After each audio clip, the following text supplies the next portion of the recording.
Hello and welcome to this week's Monkey Nut Punch podcast with me, Gareth, and your host who's got a face like the back end of a TIE fighter, Keith. Rather appropriate. Well done. How long have you been practicing that one? I literally came up with it as the titles were rolling. I was like, I need to think of something clever. It wasn't that clever, but I'll be honest with you. But we have got some news, and we've got a couple of trailers to watch, and we've got some things to talk about. We did Star Trek TNG Redemption and Bondsman and Andor. Is there anything else that we should have done?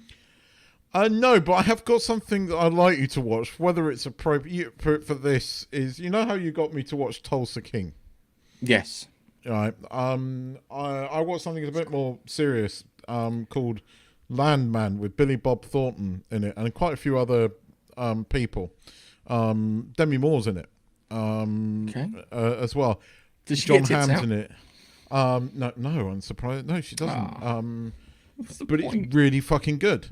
It's just finished the first season. I watched a whole lot, and I really bloody enjoyed it.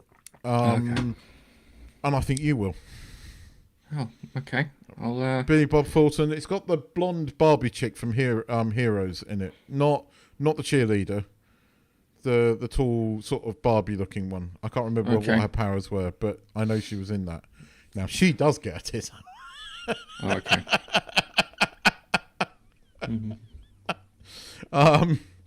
Yeah, blonde. But no, that's not the reason I like it. Billy Bob Thornton's really good in it. And that was a surprising little gem that I watched this week. I should have saved it like I did with the Bondsman, but I sort of went through it. Couldn't stop myself. It was too damn good. So yeah. But no, nothing you haven't watched this week. You've been a good boy. You've done your homework. Yeah, done my homework. I also watched a film called The Amateur with Rami Malek in it. Oh, I want to see that. Is it good? Or is it not good? I would describe it and it will go, when I say it. It's an Apple movie for Apple TV. Yeah, I get it. It's okay. You watch it and you go, this is okay, but it's not earth moving. Tension doesn't quite build quite the way you want it, this, that and the other. There's some nice bits in it. Where did you watch that? Pardon? Is it out in the cinema? Or... Yeah, it's out in the cinema. Oh, okay.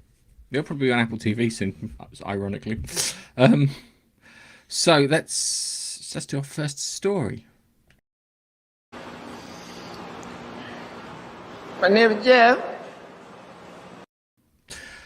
The copyright lawsuit filed by the estate of Superman co-creator Joe Shuster against Warner Brothers Discovery has been dismissed by a US federal judge.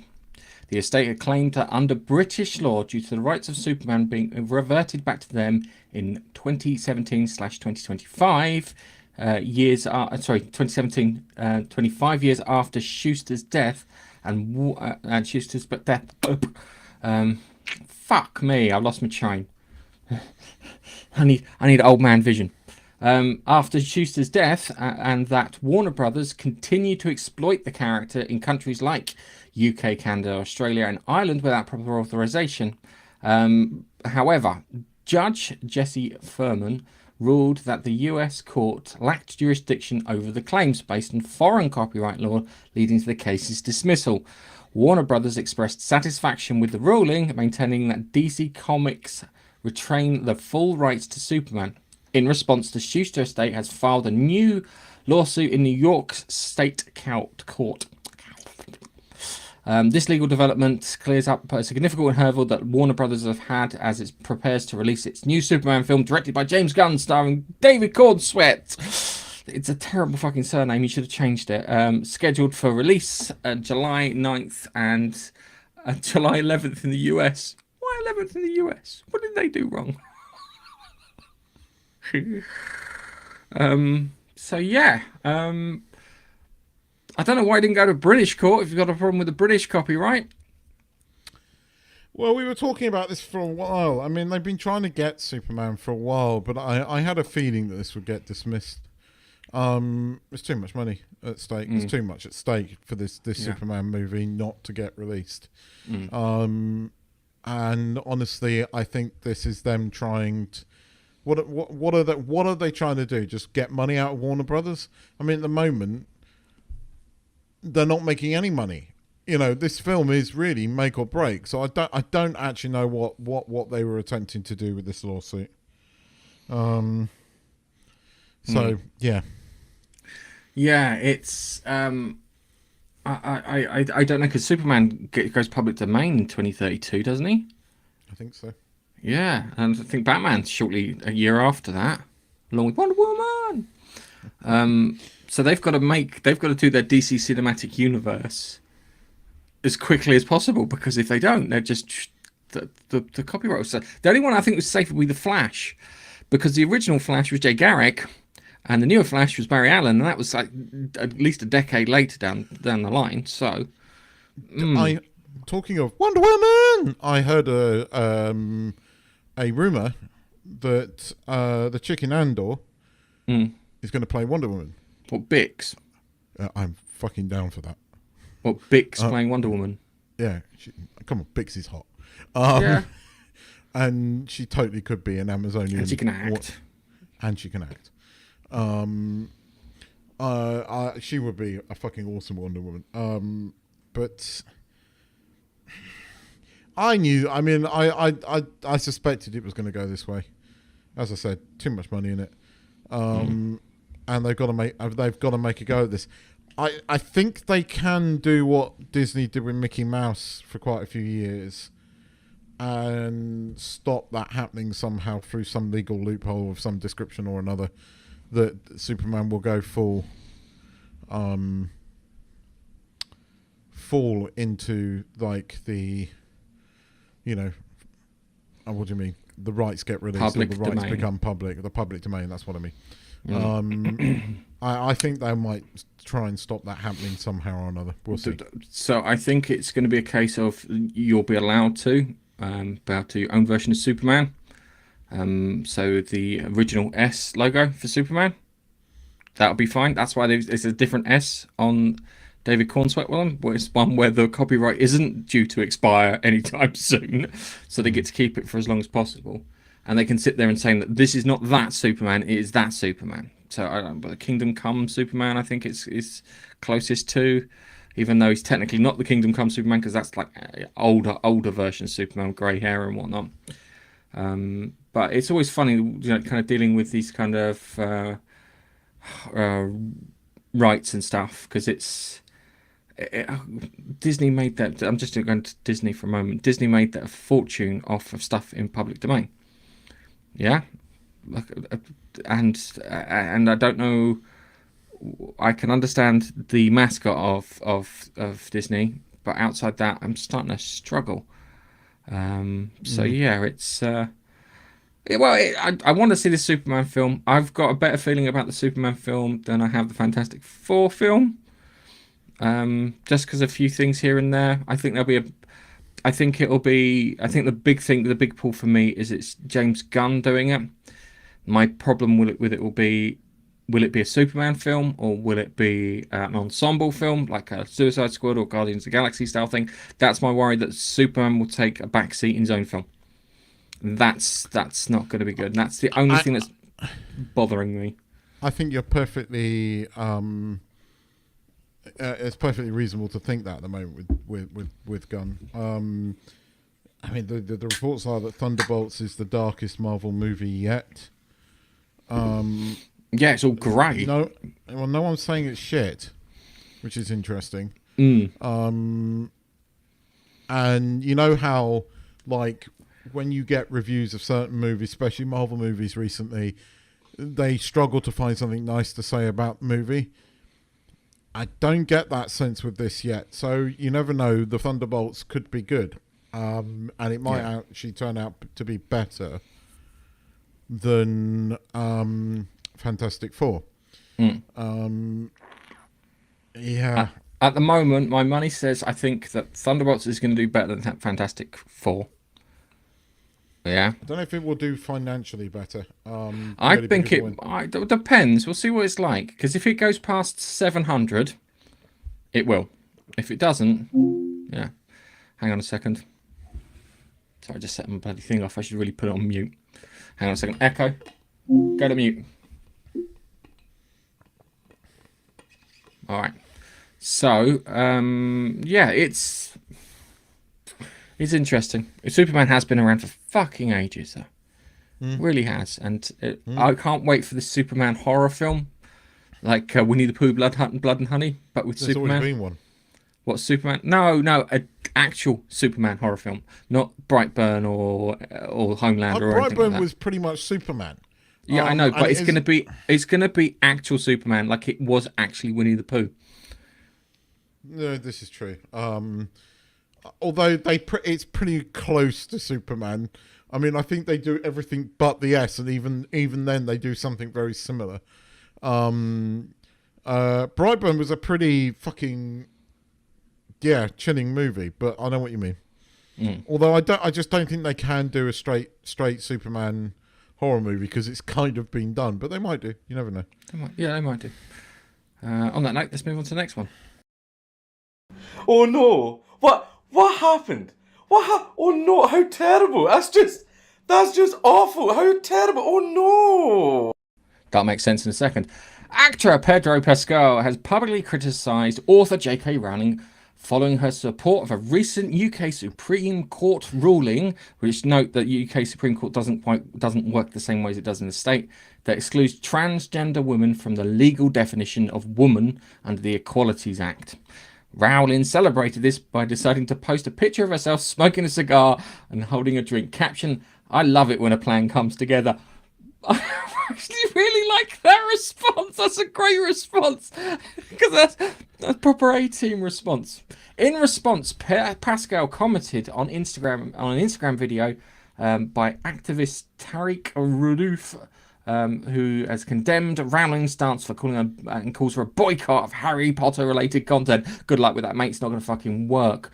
Pascal wrote, awfully disgusting shit is exactly right. Heinous loser behaviour. Fucking Pascal. Pascal is known for his role in The Last of Us, where he got killed by a golf club, The Mandalorian, where he took a backseat, and as vocal advocate for transgender rights, where he ritually has to go through humiliation rituals to get jobs. Inspired by in part by his sister, Lux Pascal, who came out transgender in 2021. He further demonstrates his support by wearing Protect the Dolls t-shirt, dolls affectionately referred to the terms of transgender woman at the London premiere of Marvel's Thunderbolts. The shirt was designed by Connor Ives, a supporter of the Trans Lifeline non-profit organisation aiding transgender individuals. Pascal commented, aligns with his public figures such as Daniel Radcliffe, Emma Watson, and Rupert Grint, have also previously expressed support for transgender communities. I wonder why she's remaking Harry Potter in the light of Rowling's controversial views. Sorry, I had to insert a lot of me in there. I will say this. Pedro, please point to where J.K. Rowling has posted something that is hateful rhetoric or anti-trans. Please fucking point to it. Because I commented something on the internet today. It's like, if you think, somebody commented saying, if you think what Rowling is saying is hateful, anti-trans, you are the problem, right? And unsurprisingly, you got 3 million people sort of go, oh, you're blah blah blah, you're this, you're that, you're anti-trans, like hate, vileness. It's not like the problem with this movement is they are doing it. There is a minority of people that are so full of hate and bile that they are destroying their own movement, right? And it is over the line of misogyny. And I'm not saying that to poke fun. It is misogynistic behaviour the way they are behaving, right? It makes Andrew fucking Tate look weak, right? The way some of these people Matrix behave, right? is coming to get me. Yeah, I mean, the way that some of these trans campaigners are behaving, it is violent, vile, Right. and I don't know what the hell they're playing So, at, because they're not doing their... The bit that gets me, and the bit that really find really fucking irksome, and I've said this and I'll say it again, is that they turn around and say that the expressing these opinions is violence. Do you know why they do that? Because they want to justify violence against that person. It is, and I will say that this is the genuine politics of proper hate. These are hateful, spiteful individuals. Yeah, I'm not J.K. Rowling's biggest fan. Politically, she has probably one opinion that we share. Yeah, but she's allowed to say her opinions. Yeah, I like Harry Potter because I thought Harry Potter was good and I enjoyed Harry Potter, and I can see that for what it was. And I understand that she is a different person to me and she has all these other views that are completely different from me because she has a different life experience to me. That's fine. But saying, I don't think you should put a rapist in a women's prison, yeah, is by any means It's not violence. hateful. No, it's not hateful. It's fucking pragmatic. I agree with you, Gareth, and a lot of her views on other things I disagree with. But again, I say this to all these people that are saying that she's posted bigoted and controversial stuff. Please point to where it is bigoted or controversial. Please highlight for me where anything that she has posted is fucking bigoted or controversial, because it's not. Because if anybody had read that fucking blog the day after all this shit started, you would have gone, yep, I don't agree with everything you say, but yep. Is it hateful? No. Does she have a point? Yes. Right? And for God's sake, what is wrong with the fucking court saying a woman is a woman? Right? Look, this trans thing is so complicated and complex, right? But these people that spit bile and violence and hate are doing no one any fucking favours, right? And again, I will say to anybody on the internet in that bloody comment stream today, please point to where she's done it. If you can point and show me where she's posted something that is really truly bigoted or fascist or whatever fucking language you want to use, I'll agree with you. But I've seen nothing. Okay. What I have seen is a woman that suffered tremendous domestic violence post something where she wants to be in women-only spaces.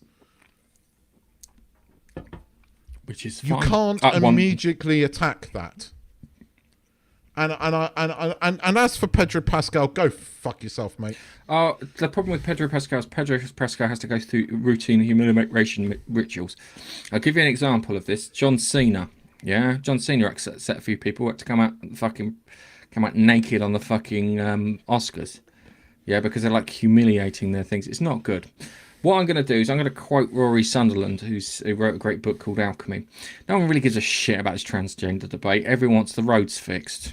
And we'll leave it there. Hang on. All right, Gold Member. Don't play the laughing boy. There are only two things I can't stand in this world. People who are intolerant of other people's cultures and the Dutch. Production has officially commenced on the next instalment of the MonsterVerse franchise in Queensland, Australia. The untitled sequel to Godzilla x Kong, The New Empire in 2024 is being filmed at Village Roadshow Studios on the Gold Coast, marking Legendary Pictures' fourth production in Queensland within a decade. What we know so far, director and writer, Australian filmmaker Grant... Oh my fucking word. Who did I Am Your Mother, Shang-Chi and the Legend of the Ten Rings, and Michael Lord Green are going to be the directors and writers. The cast includes Dan Stevens, reprising his role as Trapper, Caitlin Dever, Jack O'Connell, Alicia Debenham Carey, fucking hell, what a name, Delroy Lindo, Matthew Modine, and Sam Neill. The plot, while specifics are kept under wraps, I imagine is Big Monkey punch Big Lizard.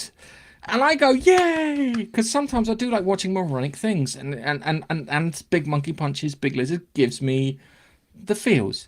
The film is scheduled for release in the United States on the 26th of March 2027. The production is expected to inject $193 million into the local economy and create over 400 jobs for cast and crew. The initiative was supported by Screen Queensland production strategy, along with contributions from the Australian government and the City of Gold Coast. A previous film, Godzilla x Kong: The New Empire, was released in 2024 and may have become the highest grossing entry in the MonsterVerse, earning over $570 million worldwide. This success has propelled the franchise to its global revenue of $2.5 billion, solidifying its position as a major player in the cinematic landscape. With production underway with a stellar cast and crew, the upcoming MonsterVerse film promises to deliver another epic chapter of Big Monkey punch Big Lizard and destroy buildings. Yeah, I like my big monkey punch Big Lizard. It's really enjoyable. The last one was better than the one before that. Yeah, and they're bringing Dan Stevens back, and his character was quite amusing. Yeah,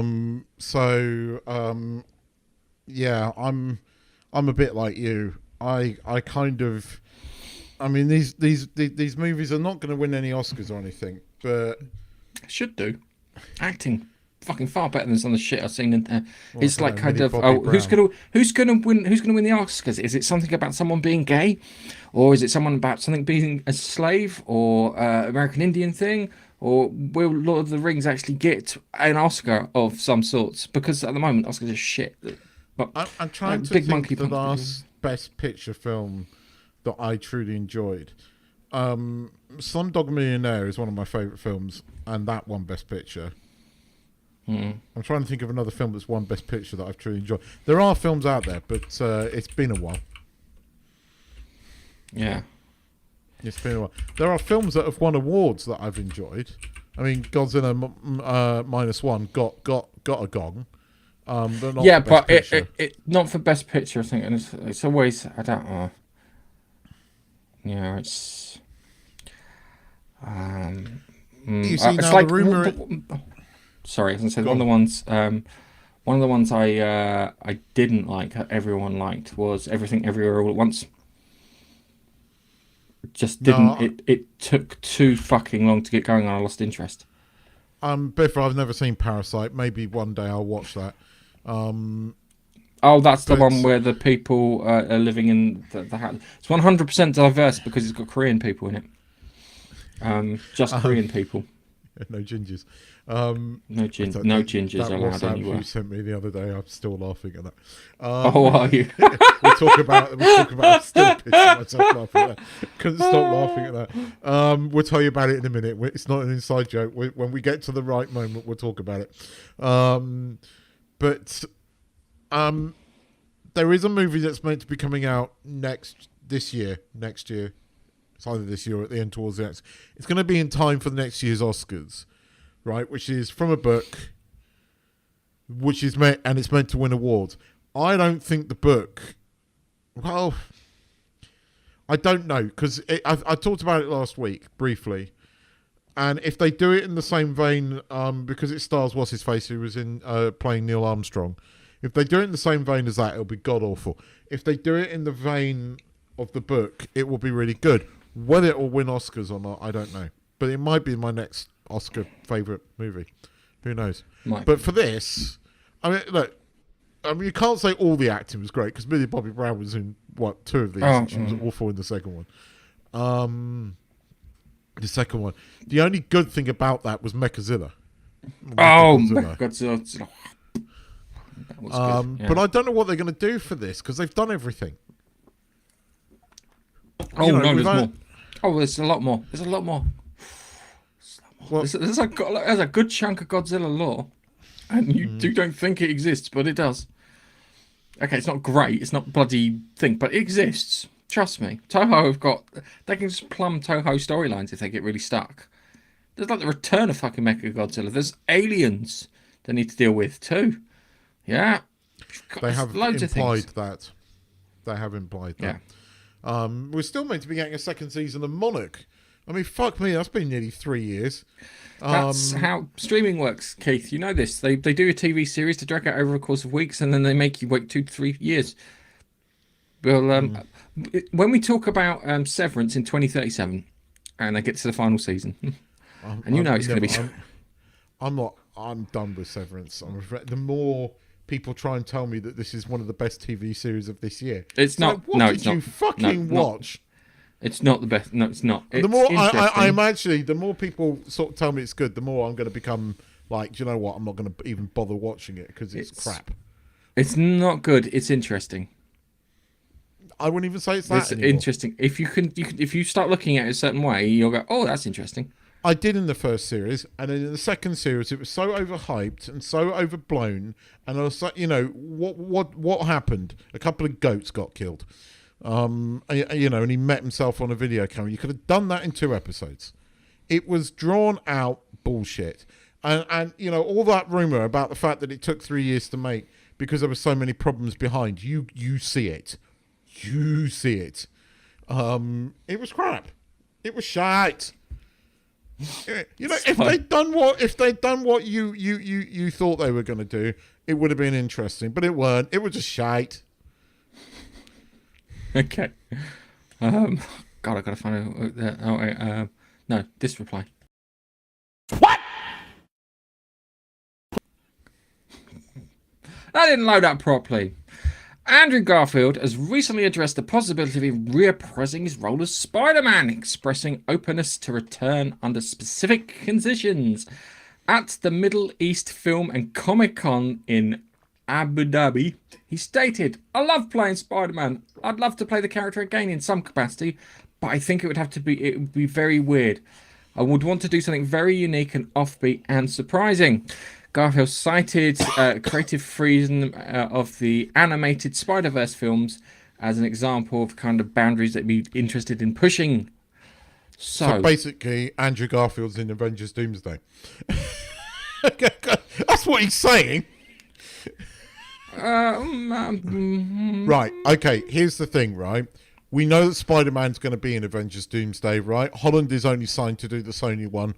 Who do you think they're going to put it in? It was either going to be Maguire or him. He's saying it's him without saying it's him. Because, it's going to be strange. It's going to be on Battleworld. And they're going to bring Garfield Spider-Man in. I'm down for that. I don't know if they can legally. Sony will let them. Sony, here's $10 million. Can we use Andrew Garfield's Spider-Man? It's not infringing on any of your movies. Yep, sure, here you go.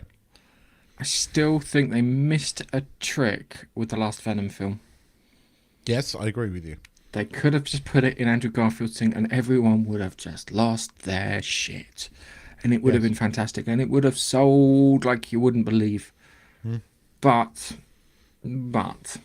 yeah. I like Andrew Garfield. I think his Peter Parker's crap, but his Spider-Man's cool, if that makes any sense. I think we've always said that. Yeah, I know. We've always...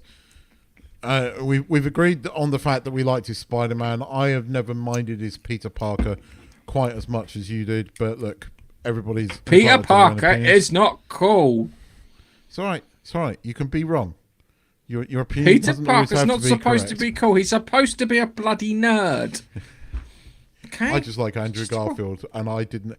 I'm not saying you're right, wrong. I'm joking when I'm saying you're wrong. I'm not saying you're wrong. I just didn't mind him as much as you did as Peter Parker. I get it. I understand what you're saying. But I quite like Andrew Garfield. And I liked him in Spider-Man 3. I love that moment where he saves Mary Jane. That got me. He's good at that kind of thing. And I think that is him saying I'm going to be in Doomsday. I mean, he's already done the old denial, which means he's going to be in it. Because he denied being in Spider-Man 3. No, I'm not in Spider-Man 3. Yes, you are. Worst kept secret. The rumor mill is already that he was going to be in Doomsday. I think it will be him. I think you'll see a Spider-Man swing in, rip off the mask, and it's Garfield. And you'll have one's going, "Who are you?" And he's like, "I'm Peter." You know, you're not Peter. You know, you can get that thing. You might even then get Tobey Maguire as well. You might get all fucking three of them in there. And they might even do the whole meme on screen thing. And why not? And you never know. They might even bring in fucking Miles Morales. A live action Miles Morales, which they should have fucking done ages ago. But yeah, anyway. All right. So it's that time of the show where we go to the comments. Hang on. I just need the music. Come on. There we go. So let's start off. Let's have a look because we like to go through the comments. Wife got in first. She knew. It's inside information. She got inside information. You do a podcast? Yeah, okay. And then we've got Chuck. Chuck got in silver medal. Replacing water lines. Oh, nice break. Plumbing? Oh, yeah. Yeah. Yeah, poor old Chuck. Hasn't had the greatest of weeks. Oh. Well, we hope your week gets better. Was his plumbing all gone to shit? No, he did a me. He decided to have an indoor swimming pool. And when I say he decided, he didn't get a choice.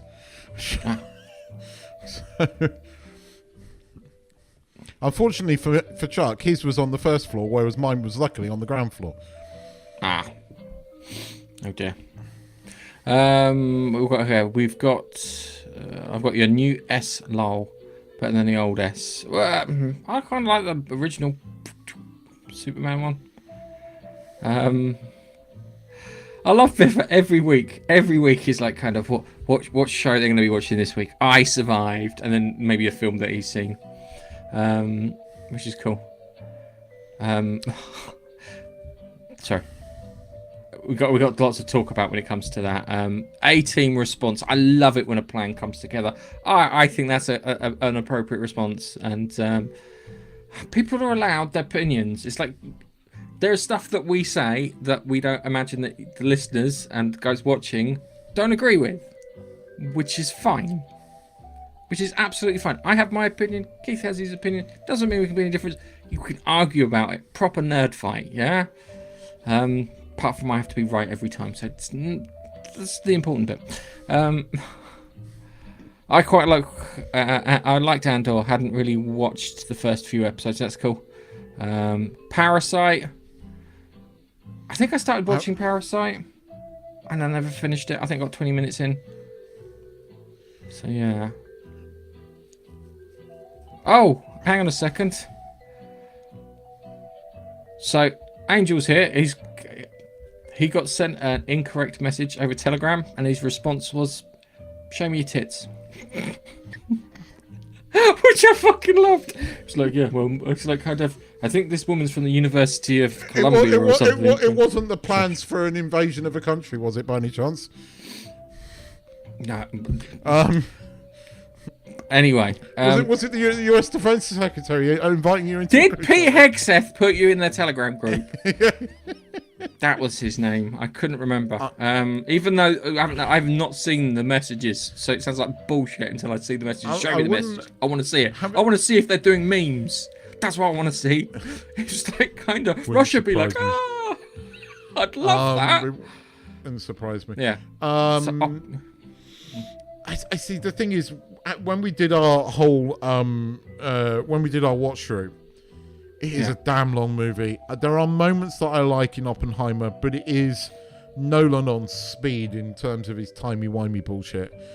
And I mean, it's got some great performances. It's too long. I think the problem with Oppenheimer is it's a different kind of film from what you're But I'll used give you, to from I'll give you that I didn't dislike it. So that by that rationale, that is a film that you're right about. The next one, if you would bring up his next comment, please.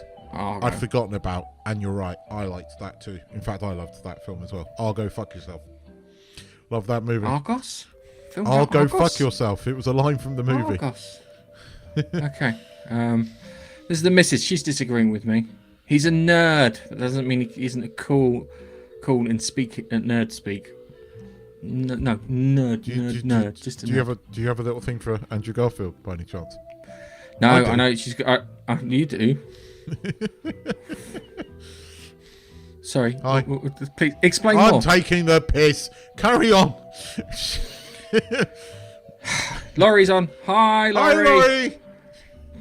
Hi, Laurie. Geyser were his words. Geyser? The fuck are you Geezer? talking about, woman? It's not about. This isn't about Jason Momoa now, is it?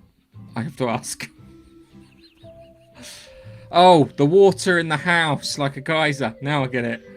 2 a.m. So upstairs. Upstairs toilet. Oh.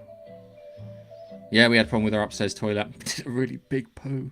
Just blocked the whole thing. Just like that. Oh, Gareth.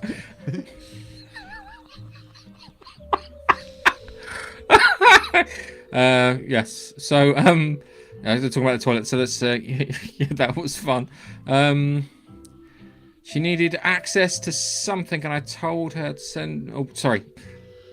Oh, this is the Colombian lady. Yeah, she needed access. She wanted. It looked like she needed like password and authorization access. She looks very fishy to me, and then that's the PH fishy. Was it along the lines of "Good afternoon, madam. Can I have your account number and sort code, please? I would like to deposit 50,000 Ugandan dollars." I'm actually going to check to see if she's on. I'm going to see if she's Angel, on, you have to look up Face Jacker on YouTube to know what we're talking about. But there was a similar thing. Some guy that used to prank people. Very funny. Yes.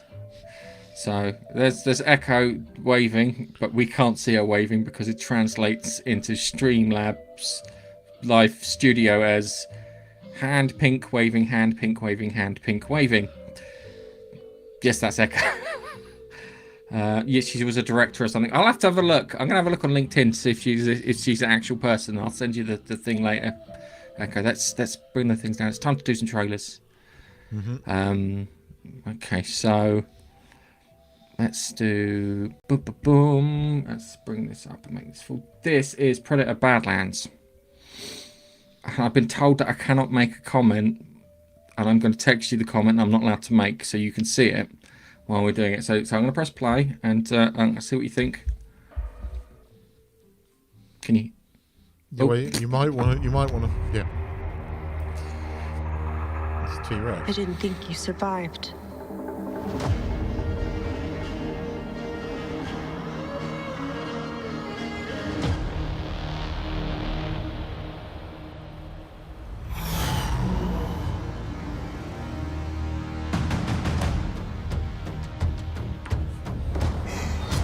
There's a comment I'm not allowed to say. It'll make sense. I already know.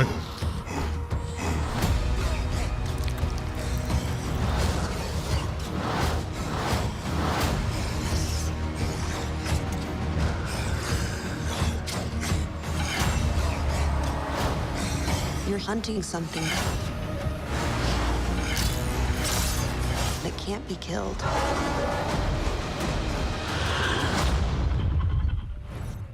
Yeah.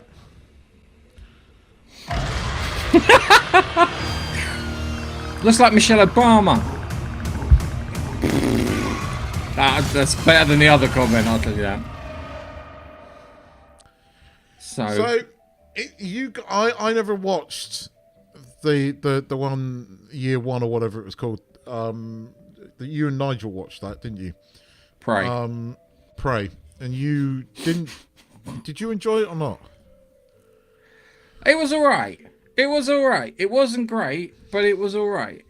I always said that if you ever did a Predator 3, it's really simple.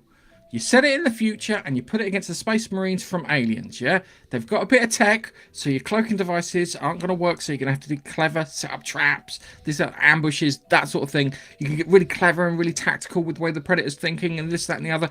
Plus, there's another chance to see the Space Marines. We've missed them since 1986. We've had them in games, but not in films, yeah?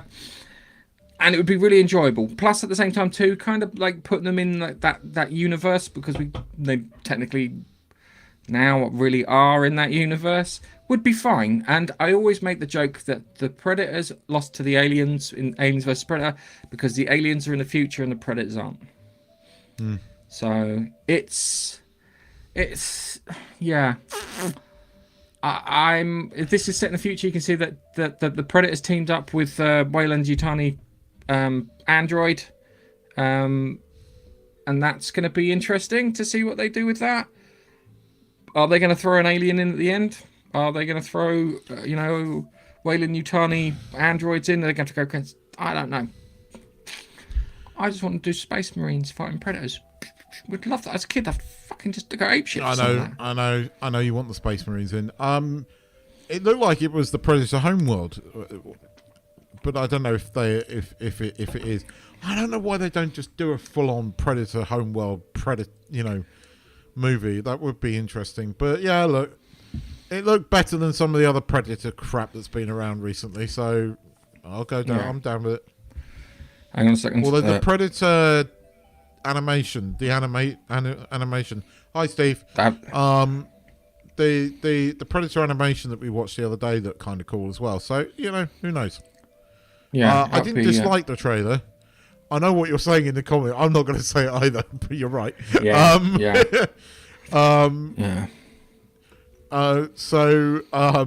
Yeah. Anyway.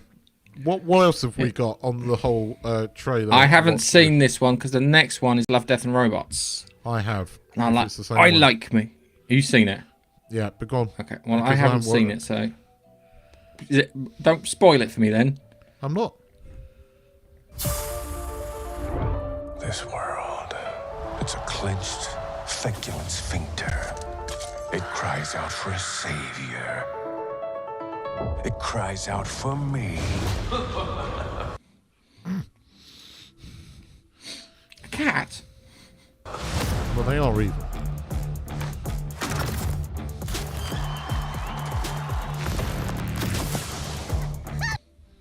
Was that what I thought it was? Yeah, it was. Yep.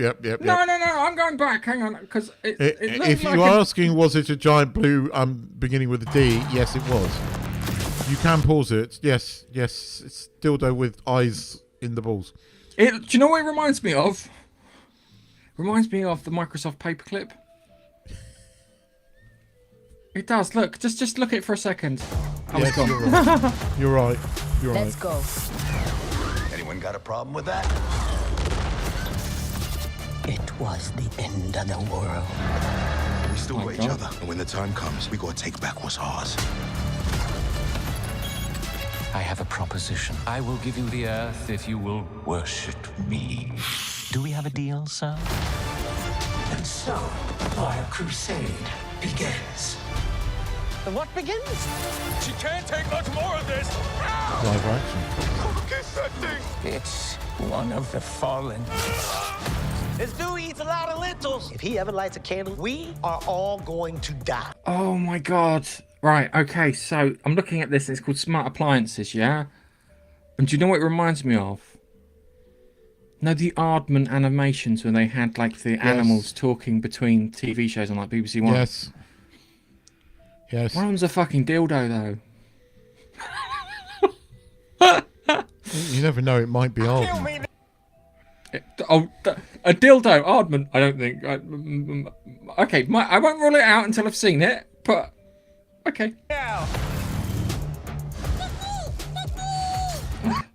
Oh, the little ones! I love the zombie. I love showing people the zombie apocalypse little one, and they've got an alien version of it. I was dead when you came here. You saved me. You have them. They are called fountains. Sample my power, foul creature. I like that one. The race begins! A contest of heroes worthy of this celestial union.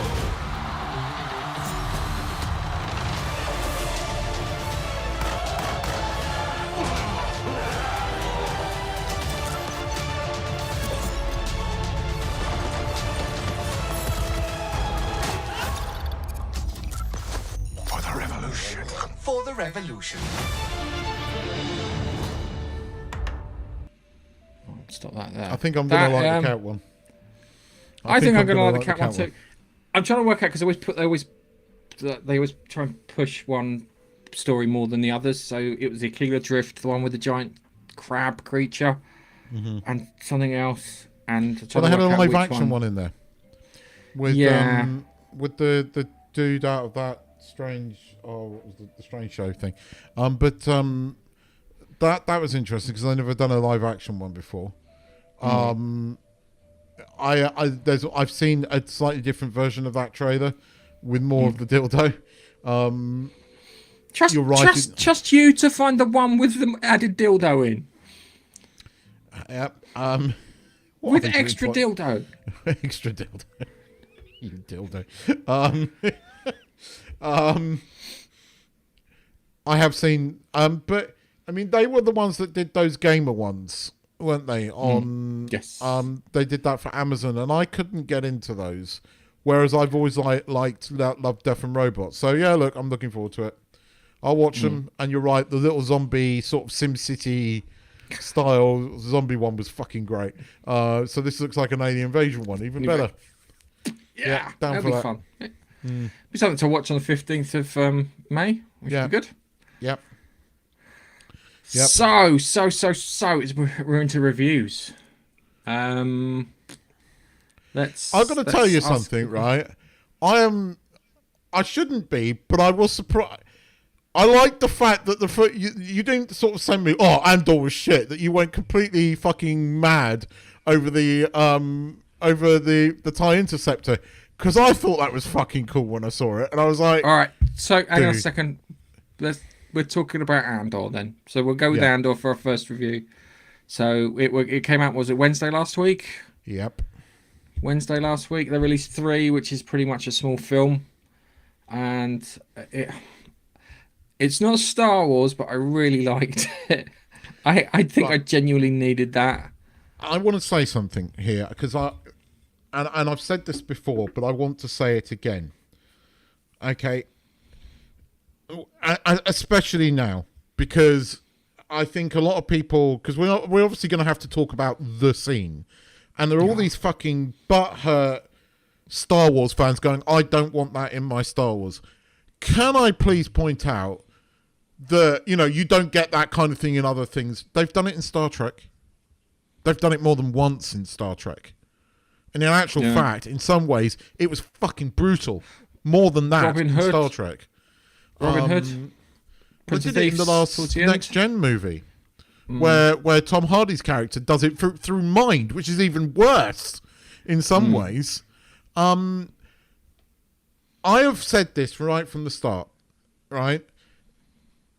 You cannot the 6 Star Wars films, if you're going to expand that universe, which the books have done, and various other books have done, and like the Thorn books, which people have liked, they have not always been what you would call Star Wars. They've taken dark themes and looks in it. Marvel Cinematic Universe did it. The Captain America films were very different to the some of the other movies, right? You're allowed to do something dark in the Star Wars universe. There were moments that were Star Wars for me. Right, and I fucking loved these 3 episodes. Okay, are they a bit slow?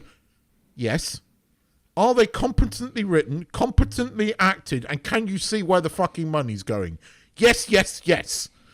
Can you say that for anything else Disney's done? So that's the first 3 episodes are full of Nazi iconography. Yes, so much. Yes, yeah. I mean, like the they final had solution meeting. I mean, it was brilliant. Yeah, in the hills, it was one of them. And Krennic, I like the fact that Ben Mendelsohn turned up. That was good. Loved it. You had that. It was full of so much, like, how can I put it? Low level evil that exists in the Empire they don't normally see. So you got the evil bureaucracy, yeah. So there's a ton of just like, here are the evil bureaucrats having their evil meeting, eating their evil lunchtime snacks. It goes deciding what to do and destroying a planet evilly, yeah? And then it's like, there's the evil mother-in-law, yeah?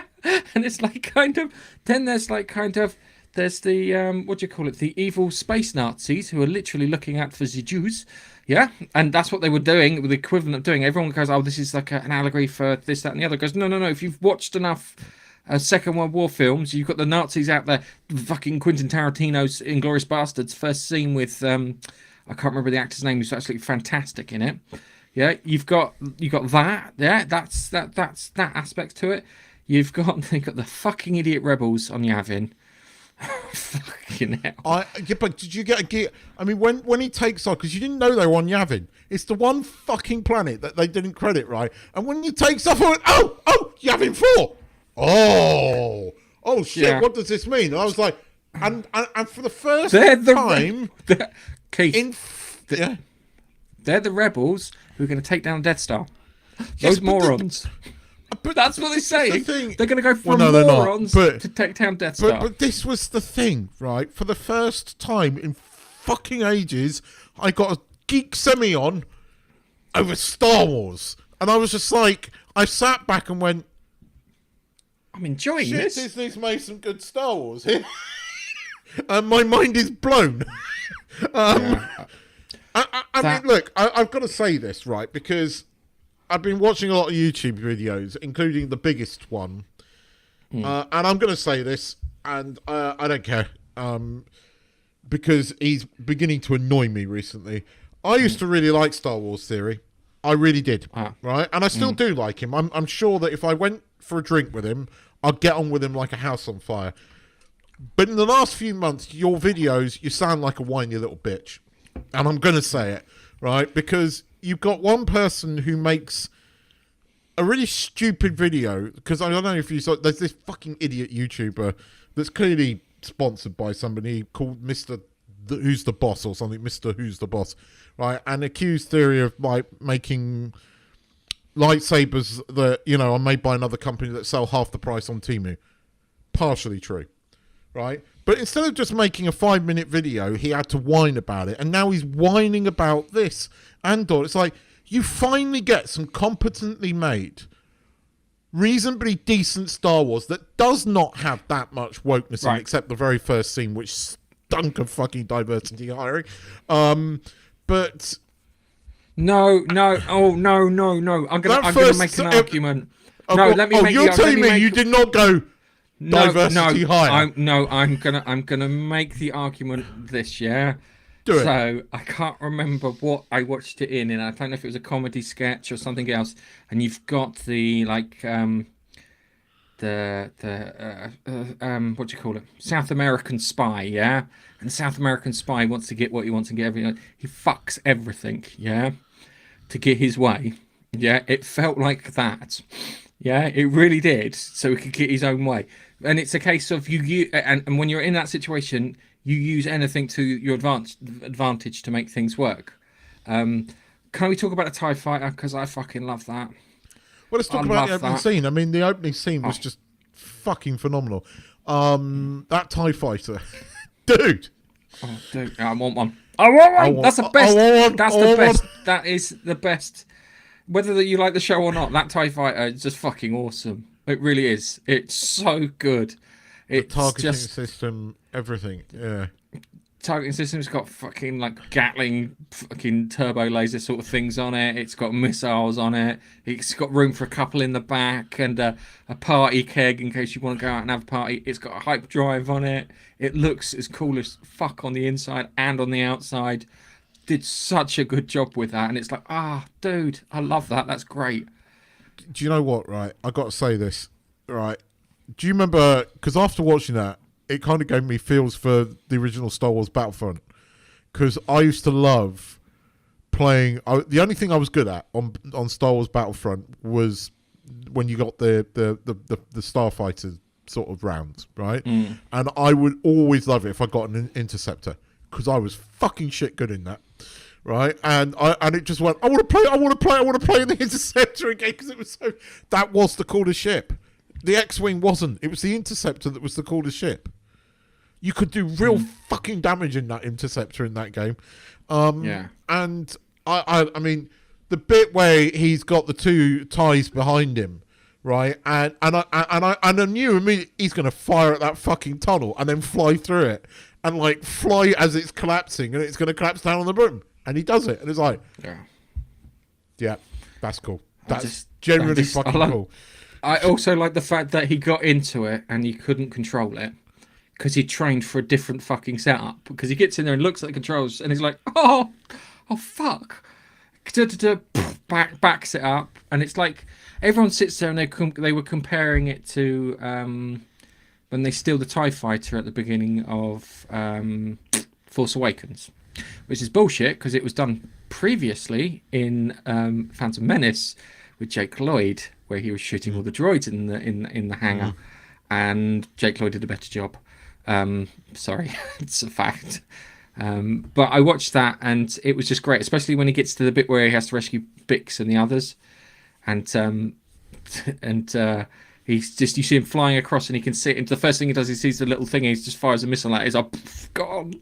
And then he goes out further out to the grain silo and starts shooting them, and it's like tilts up, hits the grain silo. Yeah, it smothers the stormtroopers, and you can see the little lights fade out as they die on the little displays in that. And it was kind of, it went like gunship helicopter mode. I can't wait to see more of that. That's one thing Andor did. It made TIE fighters dangerous. It made TIE fighters dangerous, and the Empire seemed competent. It made the Empire seem dangerous. You see, what it is doing is it's taking... It's looking at a rebellion through...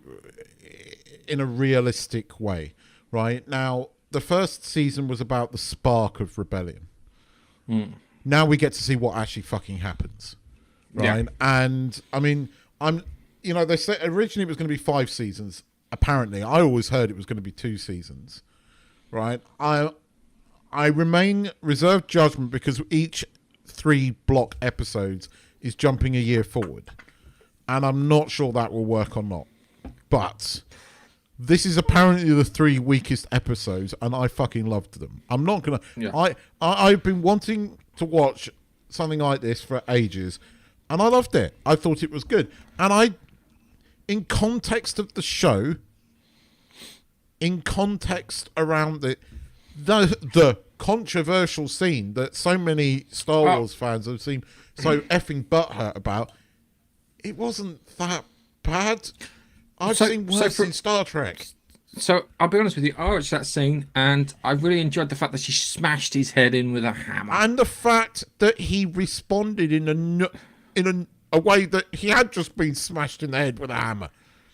She did this, and then he wanders out and then falls over and dies. And I was like, I always hate those things where people don't fight back properly. You can ask the missus whenever I watch something there, someone doesn't fight back properly in a horror film. It drives me fucking nuts, yeah? Because if it's a case you put someone in that situation, they're going to fight for their lives properly, yeah? And that's what I wanted from it. And it was quite good because you had people who were like Andor's like close-knit group, his friends and family on that, I can't remember the name of the planet with the corn and whatnot. Zack Snyder, that's how you do fucking corn in space, by the way. They did that scene, and it was quite, I think it was good because they had it so you had the I'm just going to call them the Nazis, the fucking Empire turning up every so often because they looked nicely, and it was great because every time they turned up there was a bit more of them. And then the third time they turned up, there was them and stormtroopers, and you're like, oh, now everything's going to fucking hit the fan. I love the fact that I can't remember his name now. There was the older fellow with the beard who got to have a good go on the speeder before he copped it. Saved his friend. Oh, he saved his friend because it was just but you betrayed us, blah blah blah. And some people didn't fucking get that. Yeah, and then it was just they had that little look and the smile, and I'm like, I'm glad you brought this up because I've watched a load of YouTube things go, oh, this and the boss betrayed them. He went, no, he didn't. The other guy was saving him by making it look like he hadn't been helping him. By attacking him like that, it makes it look like he was the one that went to tell the thing and had no idea who they were. It was sacrificing himself to save the nice guy.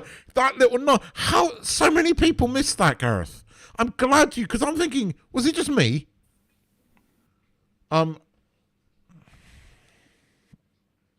Yeah. That was good. And it was like, oh, he's dead. Yeah. Oh, well. And then Andor finds him dead. And then, he'll jump in the back of the TIE fighter. So it's weird because it's what it's doing. The first 3 episodes was showing the rebellion and like sacrifice from different levels.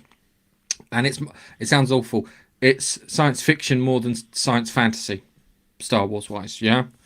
Yes. I think that's the thing that might be putting people off, is the fact that it's more science fiction than science fantasy, which is fine. I can deal with that. I'm not sure about you can. This is always what Disney should have done right from the offset in the Star Wars universe. This is the way you expand a universe. You tell different styles of tales in there. It's not for everyone. I respect that, right? I respect that this is not for everyone. I respect that some people might find this boring. I respect that there are people that are fans of just the movies, and that's the kind of stuff they want to see. And I respect that. But this is not shit, right? And if you look at it objectively, you see that the problem is with the Acolyte. Where did that 180 million go? It looked cheap. It was bad acting. It was awfully written. It was just incompetence at every fucking level, and that's what showed on screen, right? And the thing is, people laugh at us when we complain about like fire in space and things like that. And yes, right, there have been other things like that in other parts of Star Wars. This is true. We didn't notice it because it was good. We're noticing it in the Acolyte because it was shit, right? And you just don't know where the 180 million went. They reportedly spent 300 million on each of these seasons. Trust me, I see every fucking penny of that on screen. That TIE fighter scene at the beginning, that scene, the camera angle that follows them into the hangar. Right, and it's kind of like at sort of shin level looking up at them, and it just makes it look that bit more epic. You've got competent cinematographers working on this. You've got real proper cinematographers working on this. Maybe because it's a British crew, but I think the Acolyte was too. I don't know. I think the Acolyte was too. That's not. No. Maybe that was shot up north, and this was shot at Pinewood. Sorry, I couldn't resist that. But I mean, you just saw where the money went here. I mean, I liked it. I liked Andor, and I'm not ashamed to admit it. I know what people said about the first season. I actually thought these 3 episodes moved quite fast. When he takes off after being with the incompetent things and seeing Yavin 4 for the first time, I was like, Yavin 4! And I'm like, oh my God, I'm getting excited about Star Wars. Okay, that's a bit key jangly. Okay, so as I said, could it at different levels? So the one level that was right, could it have been trimmed down? Yeah. But I still enjoyed the hell out of it. The one that got me was, I can't remember the character, is played by the actor Ben Miles. So where he's basically saying, if I don't get any money, I'm gonna grass on you. And you've got Ben Stellan Skarsgård going, we'll take care of him. He's like, no, I don't want you to take care of him. He goes, oh, that's nice. We'll take care of him. And then he gets carted away at the end, and it's like, I don't know. And she gets drunk, yeah. And I think they did it.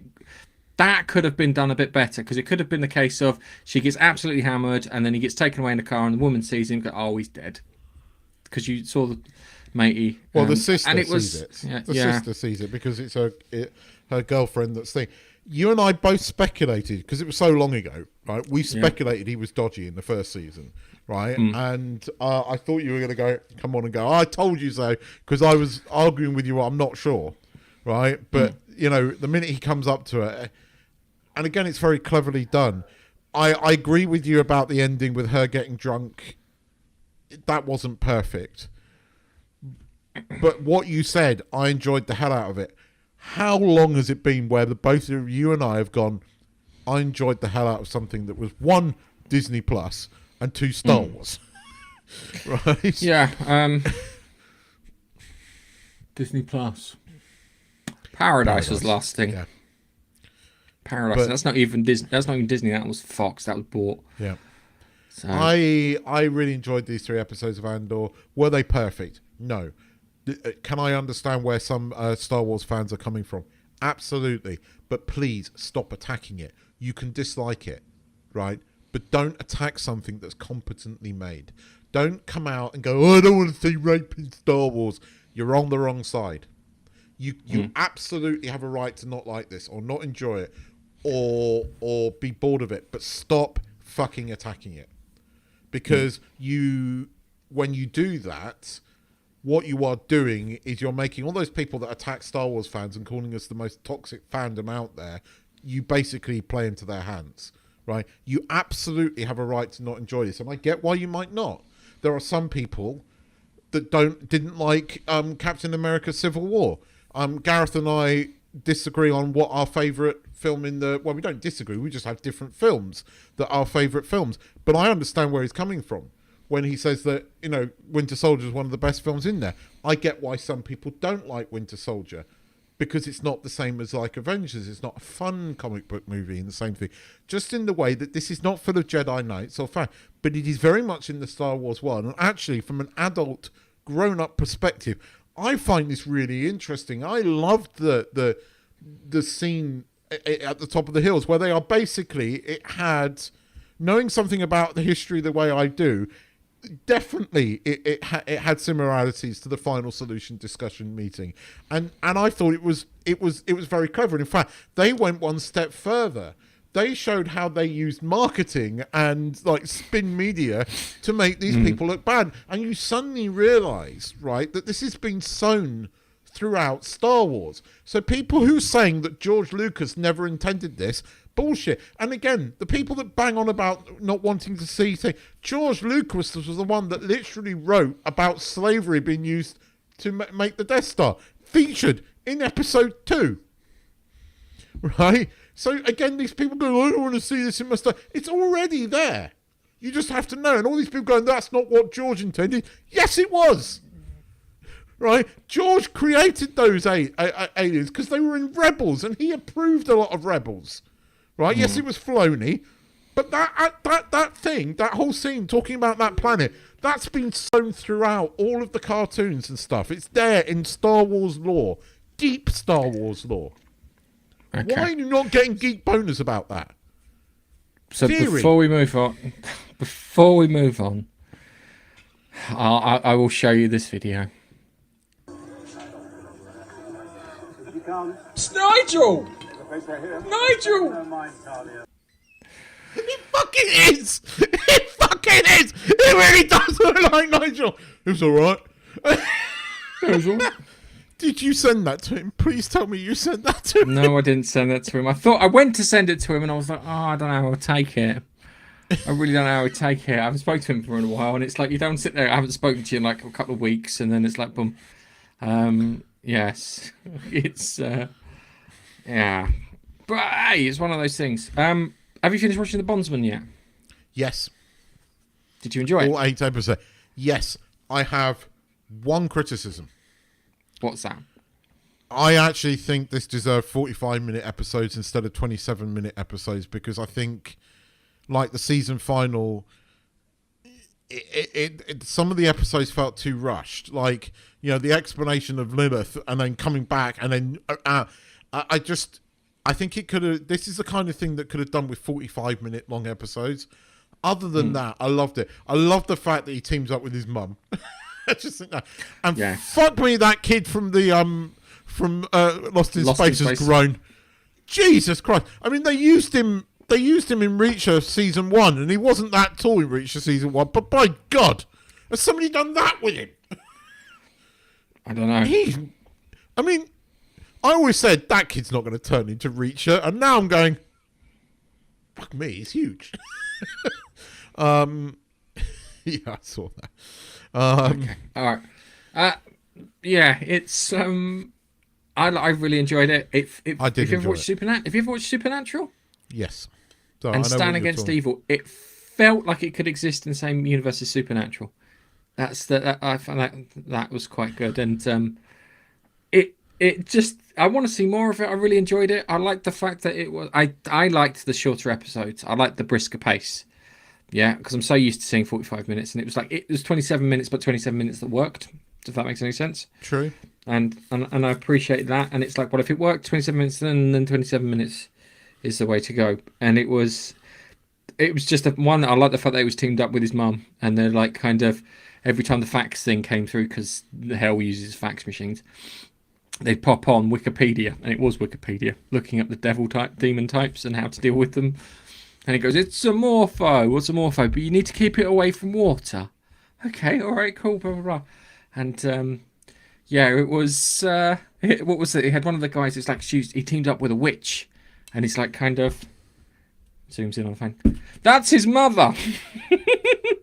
And I like the fact that his mother was quite clever too. So when she wanted to go and plant some evidence in there to get him to delete the video, she put the smoke grenade in the car to make it look like it was on fire.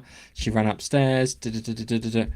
It's it was a fun, nice TV show to watch. Sorry, I can't resist this. Oh, He's always in the closet. And if you get that, I knew the minute in the final episode, the minute he let Lilith into the crow, I knew what was going to happen. I had a feeling.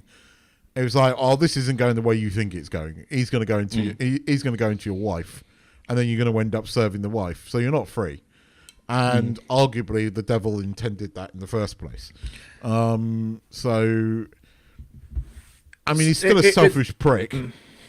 I thought that him and Lucky had both accidentally killed that girl together, and that's why he had what you call it. He had tried to kill him because it's like if only two of us knows if one of you dies, not a problem. I didn't realize it was just him on his own, and yeah, the Lucky guy's a real dick. Yes, but he's not dead. I mean, he's dead, but he's coming back. I mean, if there is going to be a season 2, he's coming back. I saw, but again, as I said, I saw where it was going with Liv, but that doesn't necessarily. I enjoyed it. I quite like Kevin Bacon in it. I thought it was good. I thought, as I said, I loved the team up with the mum. I liked the sort of family hillbilly Nashville team up at the end. That all goes tits up. He's got, but he is still a bit of a dick. He has some slight redemption by the end, but not entirely. And he still does something selfish, and it comes back to bite him in the ass. So I hope there is a season 2 of it. It was a good call. I really enjoyed it. It's been a really good week because everything I've watched, and I haven't watched Doctor Who yet, so I'll probably do that tomorrow because apparently it's a sequel to Midnight. Yeah, apparently it's a sequel to Midnight. Are you surprised? No, it's just going to be shit. That's why. Yeah. Oh, I'm not saying it's not going to be shit, but I'm saying, are you surprised? I'm not. Russell T Davies can't do anything. Oh, everyone says Midnight's my best. I'm going to write a sequel to it. Then they'll think I'm cool. Everything I've watched I've really enjoyed. It's not like Stephen Moffat and his Flesh and Stone for Blink, because that was good. Because what's the thing with the Applans? Because what's the thing? Was the obvious thing with the Applans? They've got 2 heads. Wherever the statue's got one, it's like, fuck, and it was great twist. But no, I don't think Barty D's capable of that. All right, let's move on to Star Trek, shall we? Because I watched, was it Redemption? The Worf-centric episode. Forgot about the cliffhanger. And that was I did too. I've forgotten about that. Yeah, so it was, because I'd picked out that episode to watch before I watched this one, rather than the one where Duras dies. So I watched that one instead, but still, I managed to pick one that fit in. Good, that was excellent. Season 4 and 5, 2-parters. They're so spaced out. I thought this was a mid-season 2-parter. But season 5, season 6, and season 7 contain all the rest of the 2-parters, right? And guess what's next? What's next? Unification. So we get a bit of Nimoy. And we get Denise Crosby back. Yes. I mean, this was Gowron. Oh, hang on a second. No. We have to. No, he does. He does it right at the end. Does that? Yeah, Like I that. love that. I mean, he did that actor. It's fucking brilliant. Yes. Not quite the Gowron we know until the end, but dude, it was good. Again, I'd forgotten. I don't know what it is. I don't know if it's the fact that it's been remastered in such a beautiful way. There are moments when I thought Picard was being a bit naive, especially with Worf at the beginning. And I couldn't remember whether it was real or not, or and you know I mean, when Data's on the ship as the captain, I've forgotten that was this episode. I forgot that I would have too. had that guy in the brig. I would have slapped him in front of everyone. Give him a sleep. I like it. One thing I liked in it was a bit where the Klingons were getting pissed and they were insulting each other in a really kind of like male way, yeah. Because I hope to stand over your corpse with the bloody victory and stuff like that. And I'm like, that feels like that them as a group. I've forgotten that. That was quite good. And you had Tony Todd, not Tony Todd, the Candyman in it. Yes, as Wolf's brother. Great voice. Yeah. Yeah, but the thing is that then started reminding me of when he played Jake Sisko in that episode. Oh God, I love that episode. But by God, does it we'll get there. It gets me crying, that episode. We Yeah, but will that's get not a there. one-parter episode, but still one of DS9's best episodes. Oh God, it's so good. Okay. Because it's a real father and son story, and Hollywood doesn't do that anymore, and it just gets me every fucking time. And he is brilliant in that part. But yes, he was good in this as a Klingon as well. Yeah, so you had the Duras sisters, yeah, and the Duras sisters. The first thing I noticed about the Duras sisters is the fucking boob window on their fucking uniform. It's the first thing. It's more pronounced in Generations because it's cinematically big in Generations. And it's and they.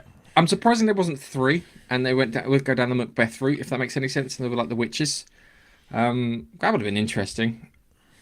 And yeah, it was good. Then you had Sella. Is it Sella, the Romulan Denise Crosby? I can't remember what her name is, but it's basically it's what's her face's daughter. Yeah. But Picard never truly finds out what happened, does he? No. Guinan turns up and goes, by the way, the people have been talking, and they said that Tasha Yar's on the thing as a Romulan, and yeah, because that can't happen. Because maybe some timey-wimey, wibbly-wobbly stuff that might have happened, and you can't remember it, but I can remember it, and yeah, it happened.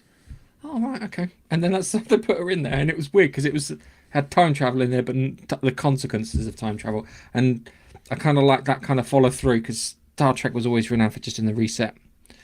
And this is Ronald D. Moore episode, wasn't it? Yes. And Ronald D. Moore was a good one. So, yeah. And then the thing with the big net with tachyons. Do you remember when tachyons were the thing in science fiction? Everything was a tachyon. Tachyon emissions, blah, blah, blah. This is because tachyons are supposed to theoretical particle that control fast and speed light. And then it went from tachyons to quantum, and it hasn't changed for about 20 years. So I think it may have been First Contact, quantum torpedoes, and then after that everything just was quantum this, quantum that. Is it there? Isn't it there? We're not too sure. Torpedo, it's there, it's not there. We can't shoot it down because it's there, it's not there. I mean, the idea was that they were casting a net. And yeah, I mean, it's something they've done before in science fiction with lots of ships. But it was cool. Redemption was pretty good. It was very Klingon centric, but yeah, I particularly like the scene of like they're both in the great, they're both back on the Klingon homeworld. They're not allowed to attack each other, and the Klingons are kind of following those rules. So they're sitting there insulting each other, but also getting pissed together. It's like it's really male. Yeah, I know it was good. The thing with like kind of like Worf, where it's like kind of I resign my commission. It's not like I'm on like a sabbatical or whatever. And then Picard at the end of it, no, we got to do the next episode. You're back. Yeah, not I've got a ton of paperwork to fill in now to re-fucking commission you as an officer because you quit. Yeah. But I think it's the future. Paperwork's easier. Or Picard never had time to submit, and therefore... I mean, I understand. I mean, again, I get where Picard was coming from, but the Federation were a bit naive here, because had less, it would have led to war. So doing nothing also did not feel right. So, see, this is the thing, is I think it wasn't a case of they weren't doing anything. I think it's a case of Picard went, Worf, I need you to deal with this shit.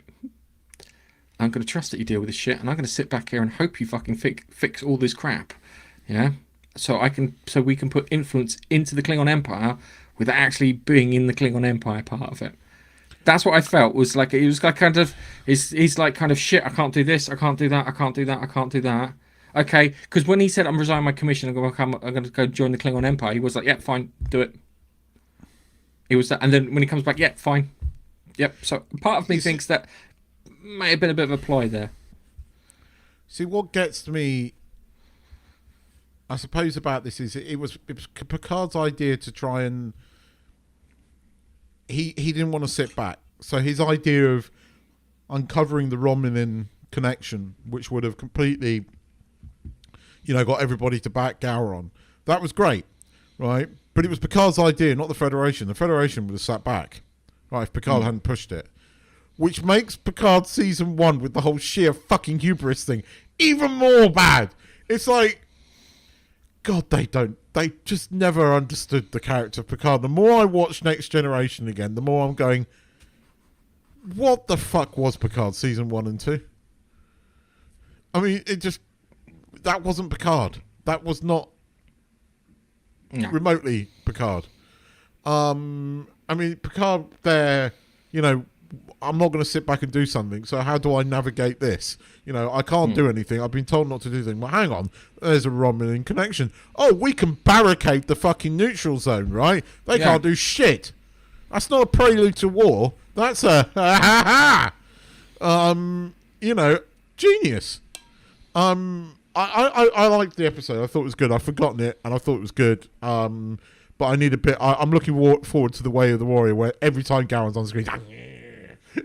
I do not forgive. Oh, forget. Yeah. I love it. It's such ham-fisted acting, but it's great. Oh, it is. But it's really just a real pleasure to fucking watch, though, I'll be frank with you. Because it's just fun. It feels fun. It's like Stargate Atlantis and Stargate SG-1. It's just fun. And I miss fun. And Farscape. And I miss that in my TV. And I think The Bondsman's the last thing I watched that had that kind of fun element in it. Landman. Ben Bowder's in it. Briefly, 2 episodes, 2 or 3 episodes. Ben Bowder, he's looking a bit old, but he plays like this army captain. If you get a chance to, I don't know if you've got Paramount Plus or but if you can watch it. It's good. Okay, Ben Bowder turns up. It's just called Landman. Ben Bowder turns up in it. Watch it. I think you might enjoy it.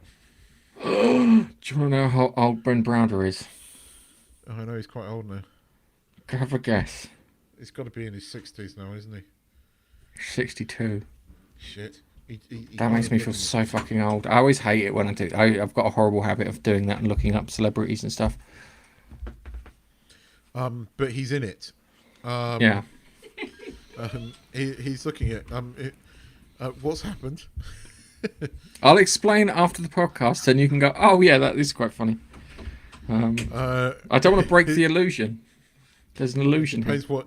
I'll tell you something in a minute as well. It's the same fucking thing. I bet it probably is. I bet it probably fucking is because I know that smile. All right, we'll talk about it. No, hang on. If it is what I think it is, yeah. We'll end the podcast on it, okay? What are you wearing? Are you sitting and not wearing any trousers?